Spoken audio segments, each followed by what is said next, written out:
The mind-boggling, aberrant nature of the colonization of Africa, the total domination of one people by another, is unlike anything in world history. Many have tried to explain, or worse, justify this phenomenon. However, despite the methodological and ideological infighting in subsequent schools of thought, none have really gotten closer than the Marxist theories of imperialism.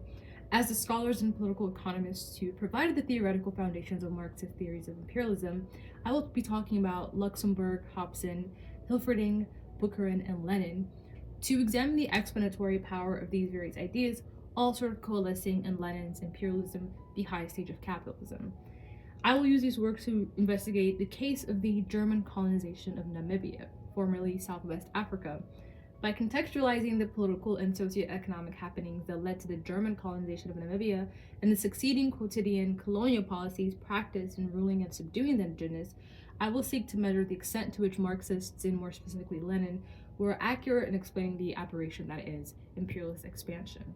So, as a method of analyzing and explaining the world around us, its economic phenomenon, namely the vast and ever-growing inequality between populations of the world, I argue that Marxism, through its various iterations in historical materialist analysis, has presented itself as an effective way to interrogate, understand, and ultimately combat the capitalist way of the world.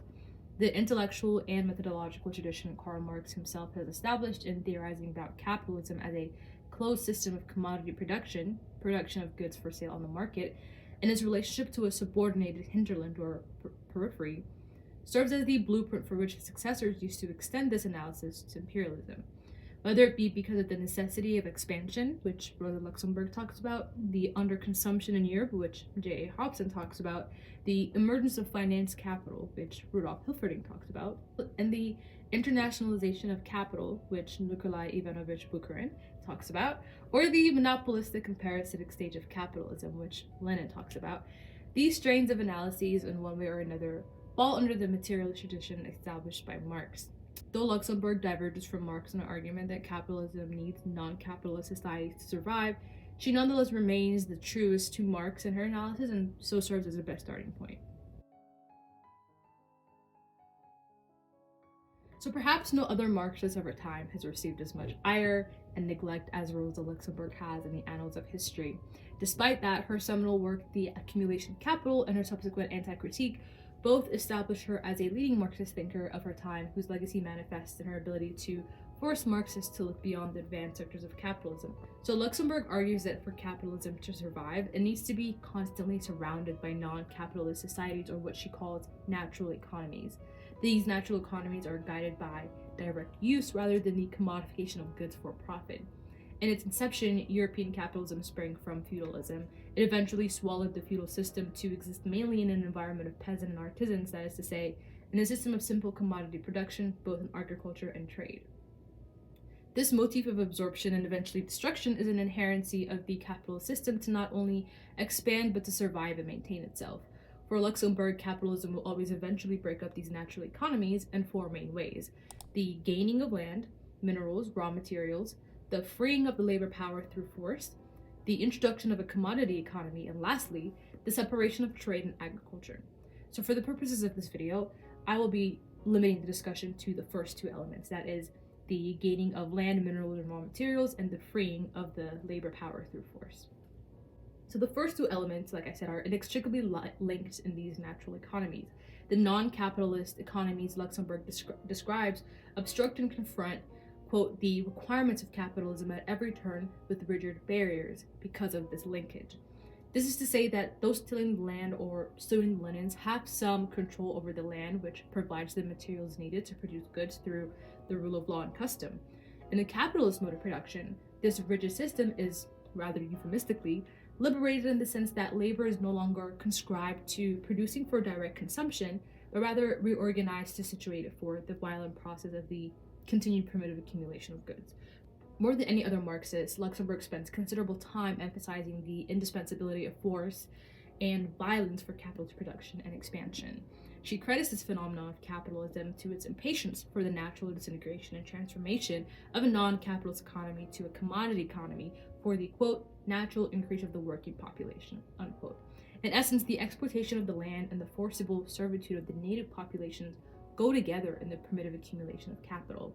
Since, quote, Cheap elements of constant capital are essential to the individual capitalist who strives to increase his rate of profit, unquote, because it needs a steady stream of low to no wage workers slash indigenous laborers, free reign of a land rich in natural resources, and more central to Luxemburg's thinking, a market for the realization of surplus value. Capitalism must go beyond European borders to sustain itself. Though Luxemburg received criticism from a lot of Marxist and non-Marxist thinkers, she nonetheless resituated the fact that imperialist expansion was made possible because of the violent process of colonial domination, while other Marxists may have primarily credited European internecine warfare and rivalry. Though he's her chronological predecessor, in his publication of Imperialism, a Study, I'll be talking about J. Hobson and his expansive look into what he calls the underconsumption to explain the larger phenomenon of imperialist expansion, which serves as the sort of logical next step to Luxemburg's passing mention of the need for the realization of surplus value.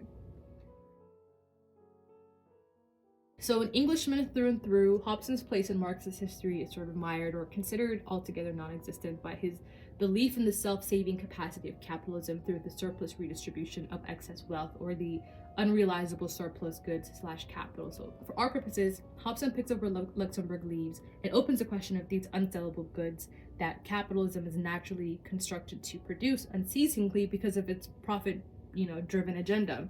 Hobson extends this analysis by accrediting rampant inequality, widespread monopoly, oversaving, and inter-imperialist rivalry to the excess that eventually leads to imperialist expansion, right? So for Hobson, imperialism is bad business. That the, quote, recent annexations of tropical countries procured at great expense have furnished poor and precarious market, that our Great Britain's aggregate trade with our colonial positions is virtually stationary, and that our most profitable and progressive trade is with rival industrial nations, whose territories we have no desire to annex, whose markets we cannot force, and whose active antagonism we are provoking by our expansive policy, unquote.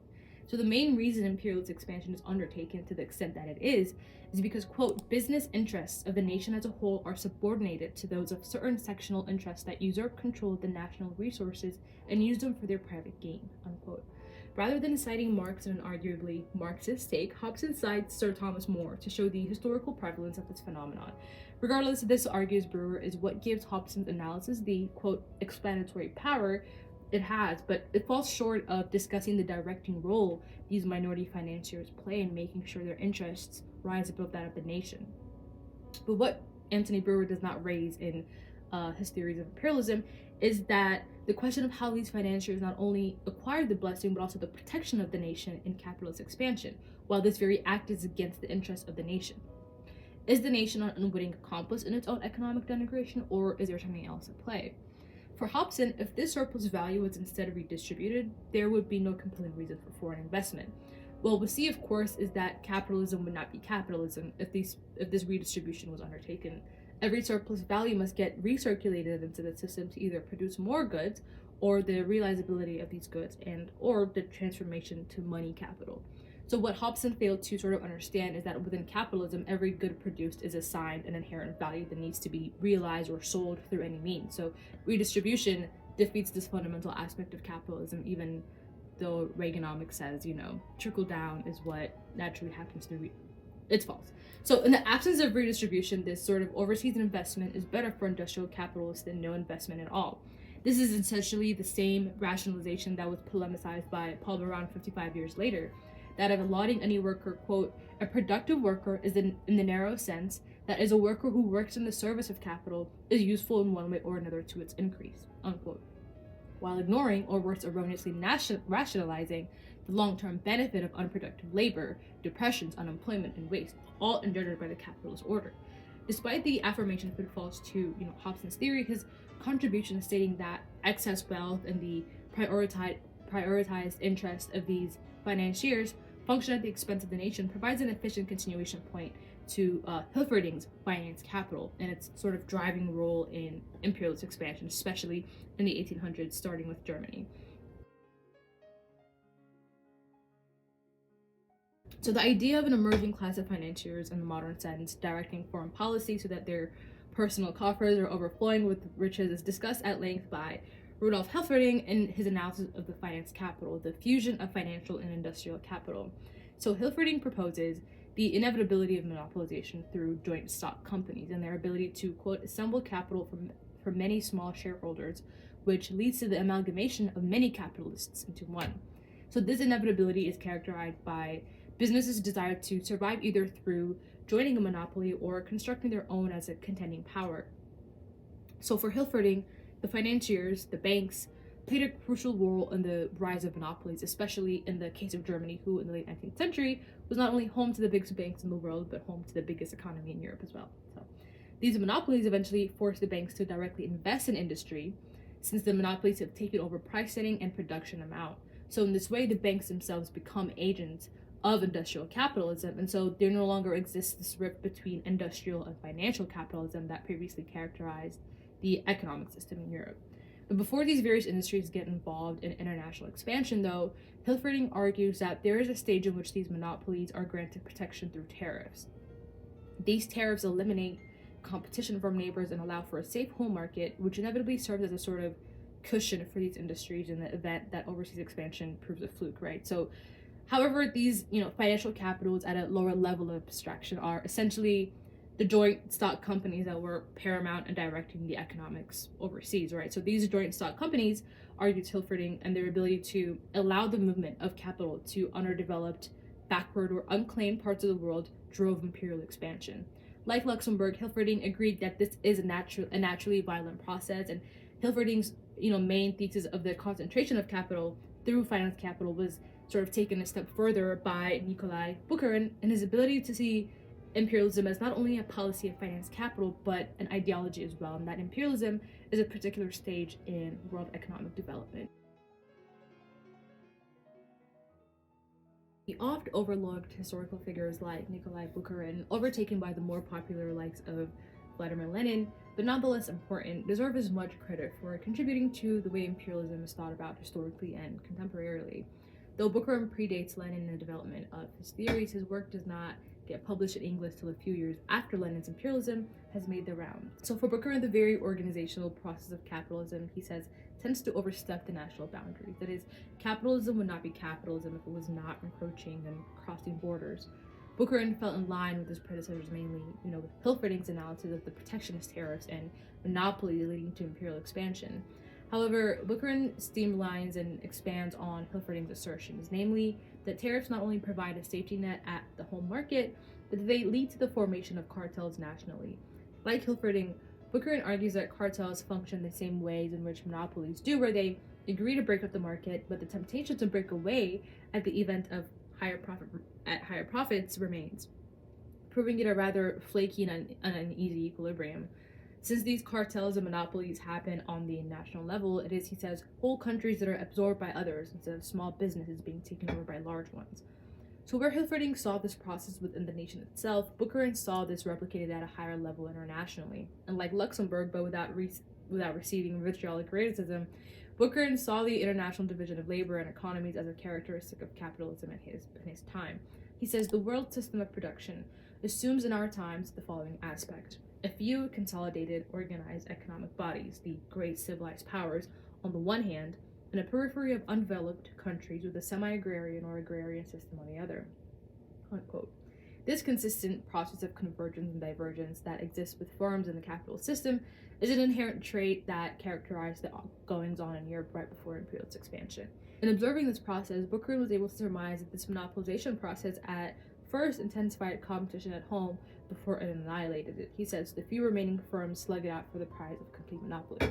The annihilation of monopoly and the conglomeration of companies into one gigantic combined enterprise, expressly aided by governmental policies like tariffs, led to imperialist expansion. And perhaps more in line with Luxemburg and Hilferding, Bukharin agreed that the, quote, anarchy of capitalism is suppressed at the national level but is disruptive at the world level. Another crucial and distinctive point Bukharin makes is connecting the imperialist policy of the government with that of the merchants and capitalists who are doing the on-the-ground exploiting. So there is no separating one from the other to make the point that imperialist expansion happened in isolation from the various governments. It was not an individual effort, right? So the one could successfully make the argument that capitalism has indeed survived past the stage in which total world monopoly has taken place. Contrary to Bukharin's thesis, his main assertions still do remain, namely that the internationalization of capital, the protectionism and cartelization engendered by tariffs, and more saliently that imperialism is as a whole a stage of world economic development, especially an inevitable stage.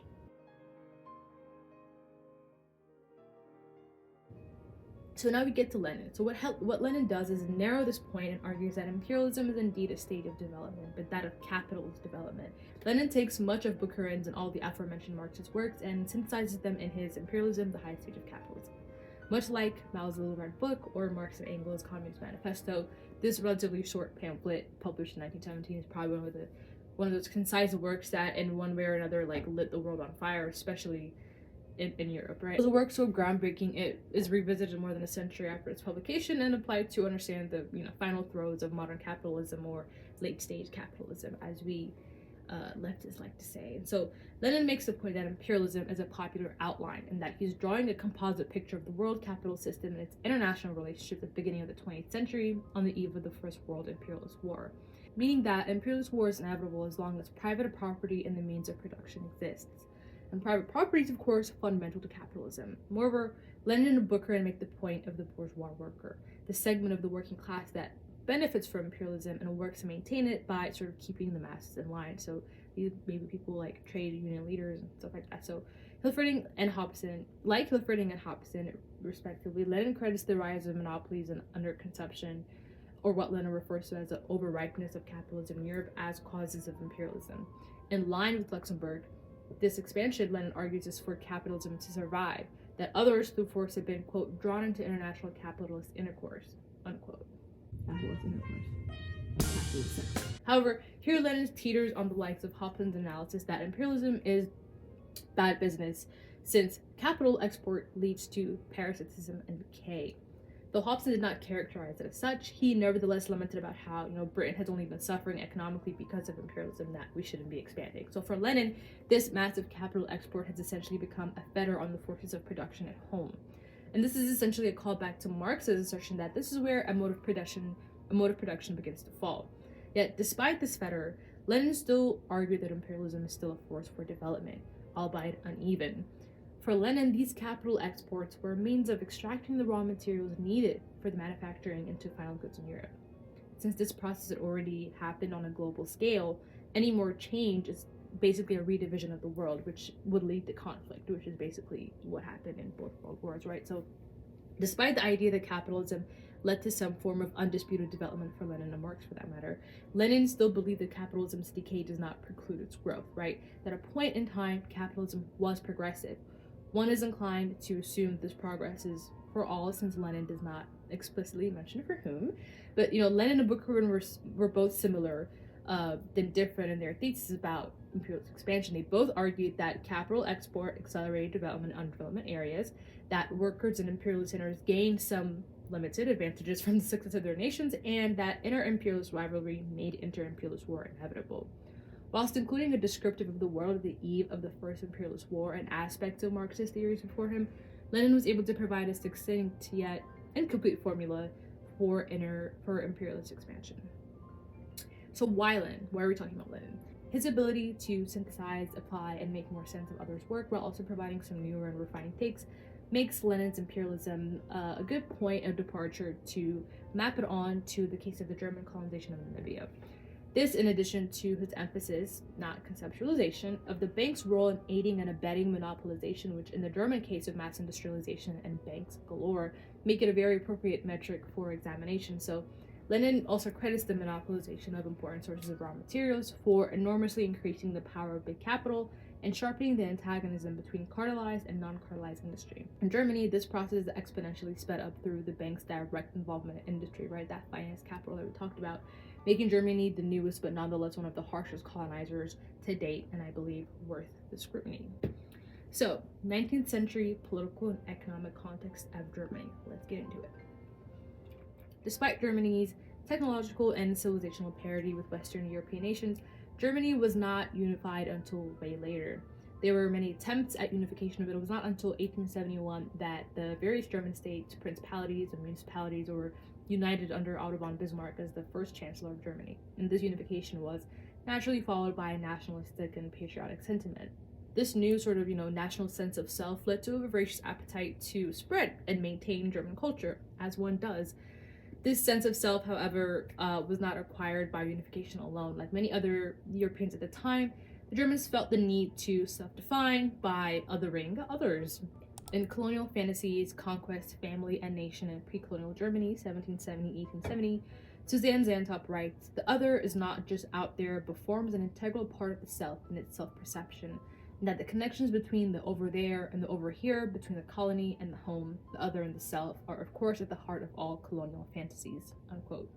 This self-definition by negation and colonization became a rite of passage for Germany as a recently unified nation. In 1669, Johann Joachim Becher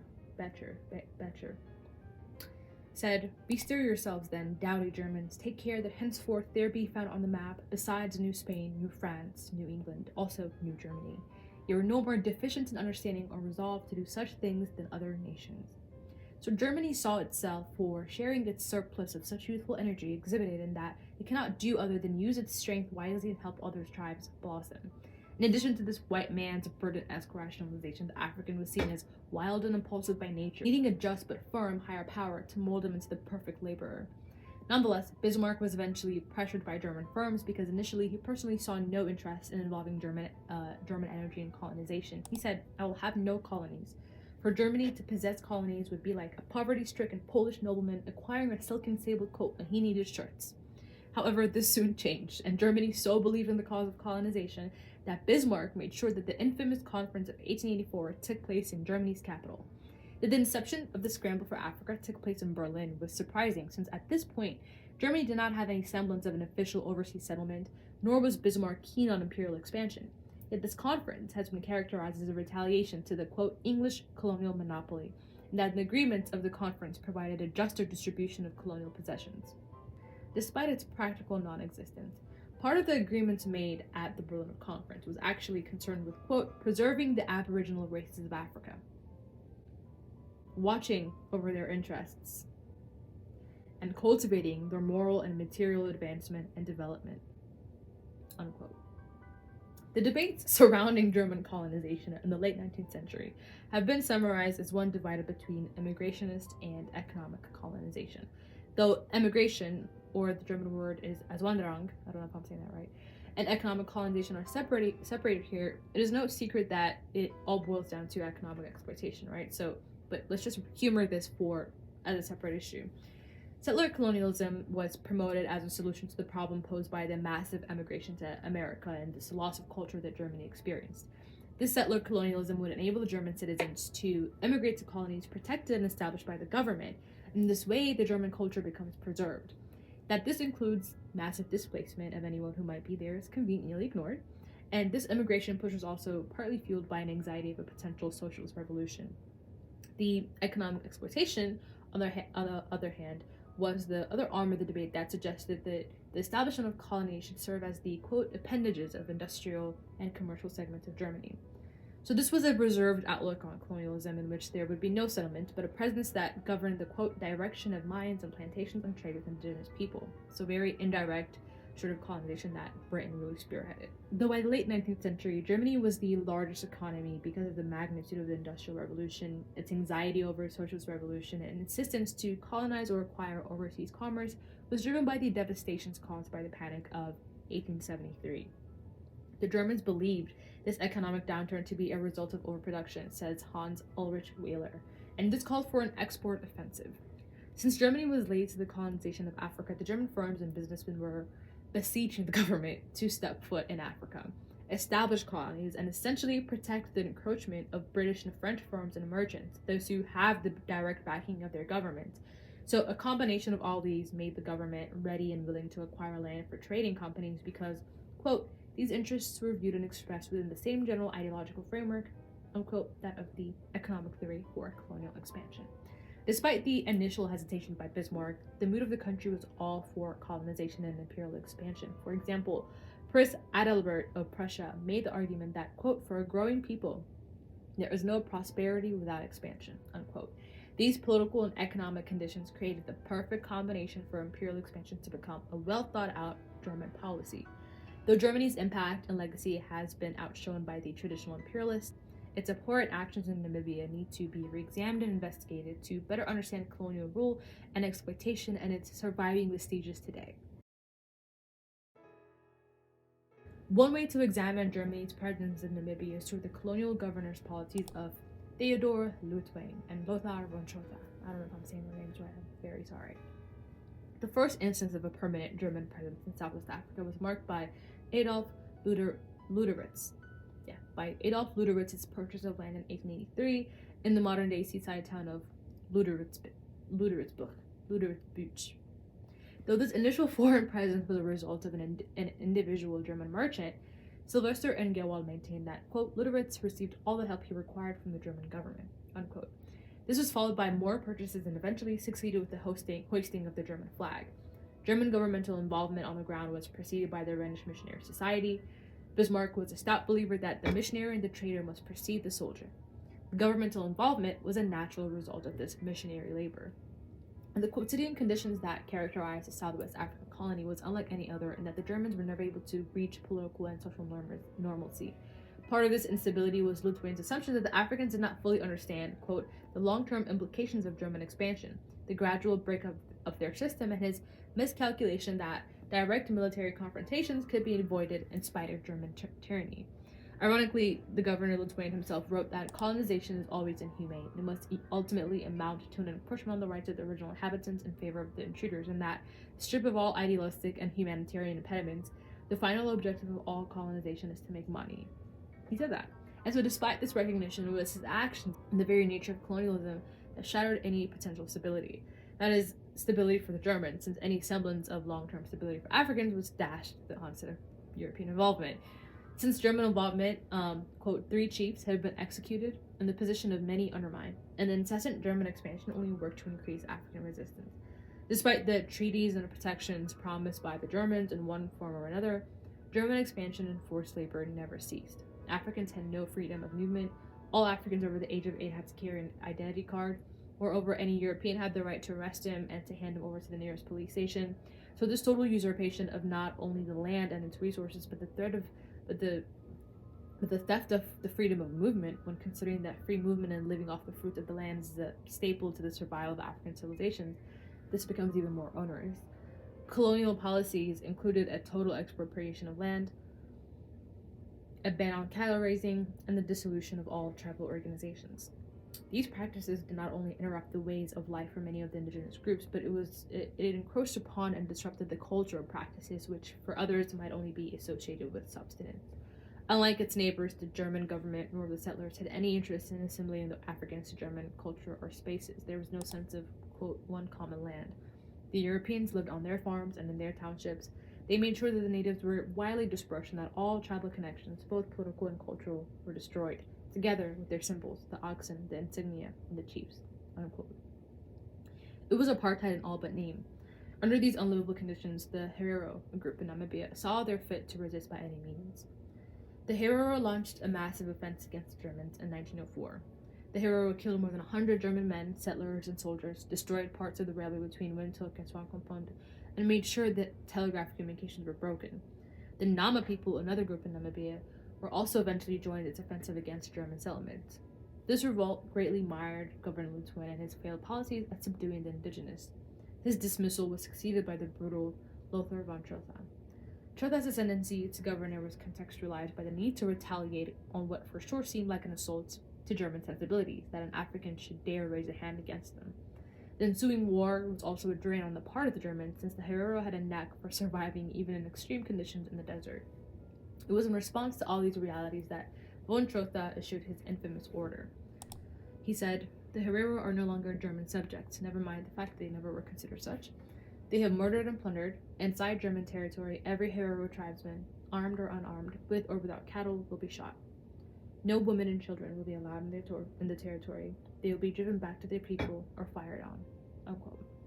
The Herero Nama uprising of 1907 was followed with a reformed colonial policy, one explicated by Bernhard Durenberg as humanitarian, with aims of making the land, its treasures, the flora, the fauna, and above all the people, useful to the economy of the colonizing nation. In return, the colonizers will be obliged to share their higher culture, their moral concepts, and their superior systems. The Herero War, as it has been dubbed by historians, marked a turning point in Germany's presence in Namibia, in that the settlers now wanted more autonomy for political control. They felt that the government's policies had made them suffer and pay with their goods and lives. This shift for the African made little to no difference in the day-to-day. If it was not the German government totally exploiting the African, it would instead be the settlers with the blessing of the government. This is evident in the attitude of the settlers after the Herero Uprising, in which historian and supporter of colonialism Paul Robrock wrote that Germans had the responsibility to, quote, divest the Herero as far as possible of their national characteristics and gradually merge them with the other native groups into a single colored working class, unquote. This idea, imposed and perfected in the colonial setting, marks a direct line to Germany's policy under Nazi rule that racialized Jewish people and justified every inhumane action thereafter. Like Hannah Arendt argues, African colonial possessions became the fertile soil for the flowering of what later was to become the Nazi elite. Here they had seen with their own eyes how people could be converted into races and how simply by taking the initiative in this process, one might push one's own people into the position of the master race. Colonization and imperialist expansion in its very essence is an aberration. Yet the case of the German colonization of Namibia is even more peculiar moment in history. As one of the late bloomers to imperialist expansion, Germany's catastrophic involvement in Africa has not received the same level of scrutiny, at least in popular discourse, as those of Britain or France, despite being notoriously brutal and turning those very same genocidal practices that did in Namibia to the Jewish people of Europe a few decades later. That Hitler studied and espoused ideas of Eugen Fischer from The Principles of Human Heredity and Race Hygiene, which was written based on his racist observations of the Africans in Namibia, is often overlooked if not outright ignored. The Germans established concentration camps in Shark Island, which is off the coast of Lüderitz, in which they starved and ruthlessly murdered the Nama and experimented on the decapitated heads of the Africans. One observer recounted, "On one occasion I saw a woman carrying a child of under a year old, slung at her back, and with a heavy sack of grain on her head. The sand was very steep, and the sun was baking. She fell down forward on her face, and the heavy sack fell partly across her and partly on the baby. The corporal Stambocht whipped with the rhino tail for certainly more than 4 minutes, and Stambocht the baby as well."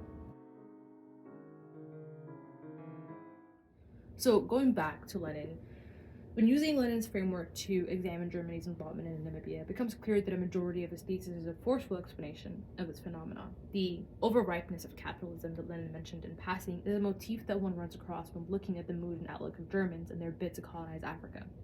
Whether it be for emigration or for fear of socialist revolution, there was a consensus that some Germans needed to leave the fatherland to release their overripeness of capital and by extension disarm the working class. Further, that Germany and many other European countries was experiencing what Lenin characterizes as the monopolization of the various aspects of production, there can be no doubt, especially in his discussion of the prevalence of finance capital in Germany, that allowed it to be on par with traditional colonizers. Lenin was spot on. Kwame Nkrumah also made this point in Neocolonialism, The Last Stage of Imperialism, in summing that Lenin correctly argued that latecomers to capitalism like Germany and the United States caught up and superseded the old capitalists by forming, quote, cartels and syndicates before the earlier starters, that eventually brought them sooner to a higher stage of monopoly from which they challenged each other and the rest of world imperialism, unquote. And again, like Luxemburg, Lenin argues that part of capitalism's longevity can be credited to the fact that others have been drawn into international capitalist intercourse.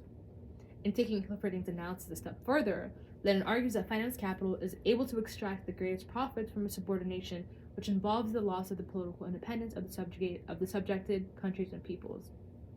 For example, the sizable German settlers in Namibia played a crucial role in ensuring that political independence is out of the question for the natives.